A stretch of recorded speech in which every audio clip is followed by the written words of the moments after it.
Good morning बच्चों। कक्षा 12 के सभी छात्र छात्राएं ध्यान दें कि मैं आज आपको रस व्याकरण में रस पढ़ाने जा रही हूँ, जिसको आप ध्यान से सुने, समझें और अपनी कॉपी में लिखें।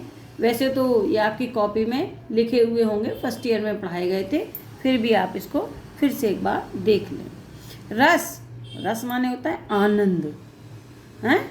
जैसे आपने कोई अच्छी चीज़ सुनी तो बड़ा आनंद आया, बड़ा रस मिला, हैं, बड़ा मज़ा आया, उसी को ही रस कहते हैं। संस्कृत में रस की व्युत्पत्ति रसस्यते असौ इति रसा। संस्कृत में रस शब्द की व्युत्पत्ति रसस्यते असौ इति रसा के रूप में की गई है, अर्थात जिसका रसस्वादन किया जाए, जिसका आनंद लिया जाए, वही रस है। परंतु साहित्य में कविता सुनी भी जाती है और पढ़ी भी जाती।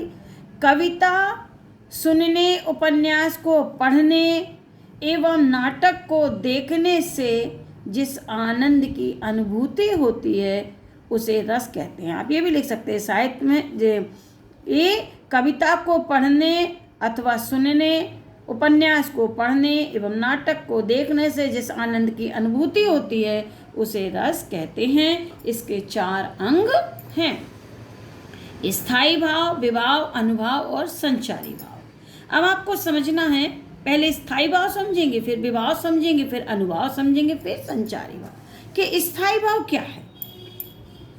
स्थायी भाव पता ही चल रहा कि स्थायी रूप से भाव।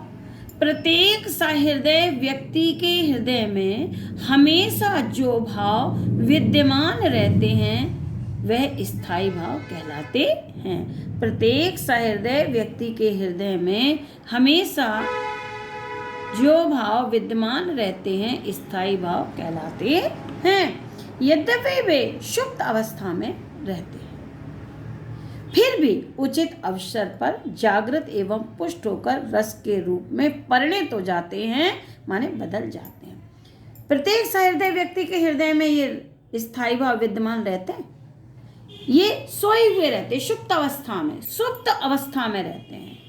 यद्यपि ये सुप्त अवस्था में रहते हैं, सोए हुए रहते हैं, लेकिन जब जैसा अवसर होता है, जैसा समय होता है, वैसी जैसी परिस्थिति होती है, तो ये रस के रूप में बदल जाते हैं। इनकी संख्या 9 है, किंतु कुछ आचार्यों इनकी संख्या 11 व 10 या 11 भी निर्धारित की है। अब ये है, एक तरफ है स्थायी भाव, दूसरी तरफ है रस। स्थायी भाव और रस, आपके वैसे 11 स्थायी भाव हमने लिखे हैं, 11 रस लिखे हैं, वैसे होते तो 9 ही है, लेकिन कुछ आचार्यों ने 10 मानी है, कुछ ने 11 भी मान ली, लेकिन आपके कोर्स में केवल 5 ही हैं। रति, जिसको प्रेम भी कहते हैं, रति स्थायी भाव से श्रृंगारस की उत्पत्ति होती है, हास्य स्थायी भाव से हास्य रस की, शोक से करुण रस की, क्रोध से रौद्र रस की, उत्साह से वीर रस की, भय से भयानक रस की, आश्चर्य से अद्भुत रस की, ग्लानि जिसे जुगुप्सा भी कहते हैं, विवश रस की, निर्वेश से शांत रस की, वत्सलता से वात्सल्य और रति से भक्ति की। भगवान के प्रति रति होगी यहाँ पर, नायक को नायिका वाली रति नहीं। लेकिन आपको केवल 5 रस ही पढ़ने हैं: श्रृंगार रस, हास्य रस, करुण रस, वीर रस और शांत रस। अब दूसरा आया, पहले स्थायी भाव समझ लिया, अब आया विभाव। विभाव किसे कहते हैं?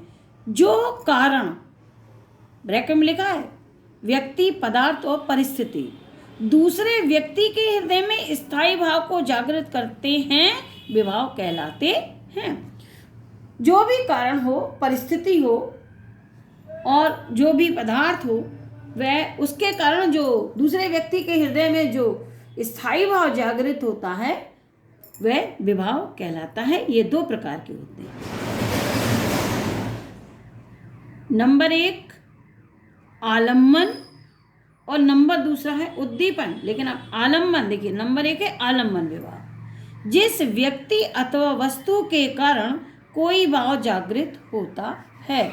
जिस व्यक्ति, पहला है आलम्बन विभाव, जिस व्यक्ति अथवा वस्तु के कारण कोई भाव जागृत होता है, वह भाव उस व्यक्ति अथवा वस्तु का आलम्बन विभाव कहलाता है। आगे समझ में आया कि जिस व्यक्ति अथवा वस्तु के कारण कोई भाव जागृत होता है वह भाव उस व्यक्ति अथवा वस्तु का आलम्बन विभाव कहलाता है। आलम्बन विभाव के भी दो भेद होते हैं, इसके भी दो भेद होते हैं, आश्रय और विषय है। अब आप देखिएगा आश्रय किसे कहते हैं और विषय किसे कहते हैं। आश्रय किसे कहते हैं? जिस व्यक्ति के मन में स्थायी भाव जागृत होता है आश्रय कहलाता है। जिस भी व्यक्ति के मन में स्थायी भाव जागृत होगा वह आश्रय कहलाएगा। परिभाषा क्या हुई? जिस व्यक्ति के मन में स्थायी भाव जागृत होता है आश्रय कहलाता है। दूसरा है विषय।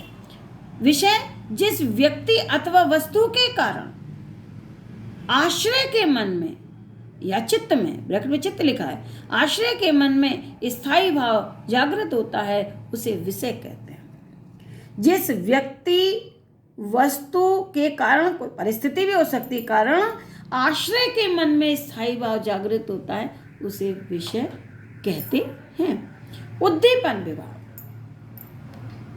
स्थायी भावों को उद्दीप्त माने तीव्र, उद्दीप्त तथा तीव्र करने वाला कारण उद्दीपन विभाव कहलाता है। ठीक है।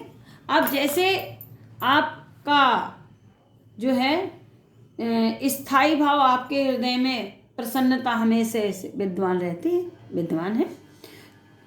अब जैसे कि आपके अध्यापक ने कोई पाठ आपको पढ़ाने के लिए, याद करने के लिए दिया, अब वो जो है तो आपके अंदर जो भय नामक स्थायी भाव था, जब दूसरे दिन सुनने का समय आया तो जो सोया हुआ था वह जागृत हो गया। ठीक है। अब आलम्बन कौन हुआ? आलम्बन कौन हुआ? कि आलम्बन है, आलम्बन क्या है? वह विषय जिसको सुनना था। मास्टर साहब आलम्बन है क्योंकि मास्टर साहब को सुनना। आश्रय कौन है? आप, क्योंकि आपके मन में भय नामक स्थायी भाव है। और विषय क्या है? जो आपको टॉपिक सुनने के लिए दिया गया। अब उद्दीपन, मास्टर साहब की जो प्रतिक्रिया हुई, जो आकर के यहाँ पर छड़ी लेके आना, गुस्से में बोलना, आपका स्थायी भाव और तीव्र हो गया तो वो उद्दीपन कहलाया। अब आया अनुभव। आश्रय की चेष्टाएं अथवा रस की उत्पत्ति को पुष्ट करने वाले भाव जो विभाव के बाद उत्पन्न होते हैं अनुभव कहलाते हैं। आप आश्रय, तो आपके अंदर जो है विभाव जागृत हुआ था, विभाव जागृत हुआ था उद्दीपन विभाव। ठीक है। और जिस विषय के कारण, लेकिन उसके बाद जो चेष्टाएं हुई, आपकी जो एक्टिविटी हुई, आपकी जो क्रिया प्रतिक्रियाएं हुई, तो आप आश्रय थे ना, तो आश्रय की चेष्टाएं अथवा रस की उत्पत्ति को पुष्ट करने वाले वे भाव जो विभाव के बाद उत्पन्न होते हैं अनुभव कहलाते हैं। इसके 4 भेद होते हैं। इसके चारों भेदों से आपको कोई मतलब नहीं है, लेकिन बस होते 4 प्रकार के, कायिक, मानसिक, आहार और सात्विक।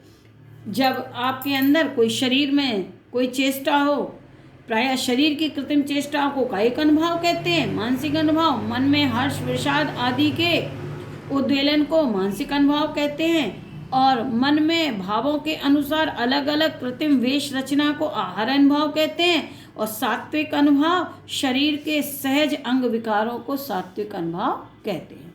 अब है संचारी भाव।